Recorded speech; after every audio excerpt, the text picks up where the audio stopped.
പിണറായി വിജയൻ ഞങ്ങൾ ഉപേക്ഷിക്കാൻ വരണ്ട. അദ്ദേഹം ഒരു സെക്യുലർ ആണെന്ന് അദ്ദേഹമാണ് ആദ്യം തെളിയിക്കേണ്ടത്. കേരളത്തിലെ CPM BJPയുടെ B ടീമായിട്ടാണ് പ്രവർത്തിക്കുന്നത്. മാത്രമല്ല ഇപ്പം അദ്ദേഹം ലേഖനത്തിൽ പറഞ്ഞത് ഡൽഹിയിൽ ഞങ്ങൾ മത്സരിച്ചുകൊണ്ടാണ് BJP ജയിച്ചതെന്നാണ്. അപ്പം അദ്ദേഹത്തിൻ്റെ പാർട്ടി എന്തിനാണ് മത്സരിച്ചതിന്? അദ്ദേഹത്തിൻ്റെ പാർട്ടി മത്സരിച്ച് നോട്ടയുടെ പുറകിൽ പോയി എന്ന മുഖ്യമന്ത്രിക്ക് ഞങ്ങളോട് അത് മത്സരിക്കരുതെന്ന് പറയാൻ എന്താ അവകാശം? ഞങ്ങൾ ദേശീയ പാർട്ടിയാണ്. ഞങ്ങളവിടെ സഖ്യത്തിന് തയ്യാറായിരുന്നു.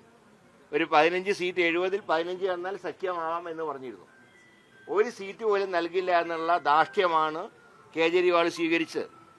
അതിൻ്റെ ഫലമായിട്ടാണ് അവിടെ BJP ജയിച്ചത്. ഞങ്ങളുടെ ഉത്തരവാദിത്വമല്ല. ഞങ്ങൾ പിന്നെ എങ്ങനെ മാറിയിരിക്കുക? ഒരു ദേശീയ പാർട്ടി 15 വർഷം ആ സംസ്ഥാനം ഭരിച്ച കോൺഗ്രസ് പാർട്ടി എന്തിൻ്റെ പേരിലാണ് മാറിയിരിക്കുന്നത്? മാർക്സിസ്റ്റ് പാർട്ടി പോലും മാറിയുന്നില്ല. അതാണ് നോട്ടയുടെ പുറകിൽ പോയി. എന്നിട്ടാണ് ഡൽഹിയിൽ തോറ്റതിന് കോൺഗ്രസിനെ കുറ്റപ്പെടുത്തുന്നത്.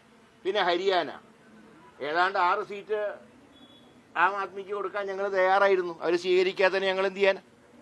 അപ്പോൾ വർഗീയതയ്ക്കെതിരെ പോരാടുന്ന ചരിത്രം ഇന്ത്യയിൽ കോൺഗ്രസിന് മാത്രമുള്ളതാണ്.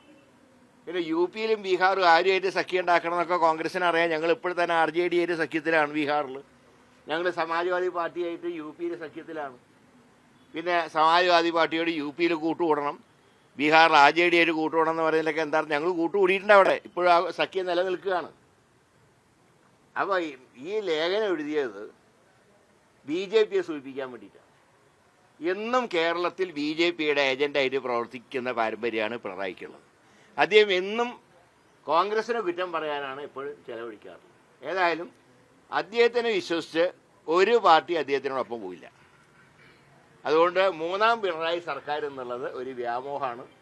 ദയനീയ തോൽവിയായിരിക്കും LDFന് വരാൻ പോകുന്ന 2 തെരഞ്ഞെടുപ്പിലും കേരളത്തിൽ സംഭവിക്കാൻ പോകും.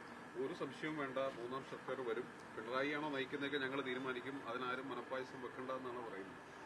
അതായത് തോൽക്കുന്നത് വരെ ജയിക്കുമെന്ന് അവകാശപ്പെടാനുള്ള അവകാശം ഗോവിന്ദ മാഷ്ക്കുണ്ട്. പിന്നെ ഇതിൽ പറഞ്ഞാൽ മൂന്നാമതും പിണറായി വരും അല്ലെങ്കിൽ LDF വരും എന്നുള്ളത് എത്ര മനോഹരമായി നടക്കാത്ത സ്വപ്നം എന്ന് മാത്രമേ ഞങ്ങൾ പറയുന്നുള്ളൂ. അതുകൊണ്ട് ഒരു സംശയവും വേണ്ട, അടുത്ത 2 തെരഞ്ഞെടുപ്പിൽ UDF ജയിക്കും. LDFന്റെ ദയനീയ പരാജയത്തിന് കേരളം സാക്ഷ്യം വഹിക്കും.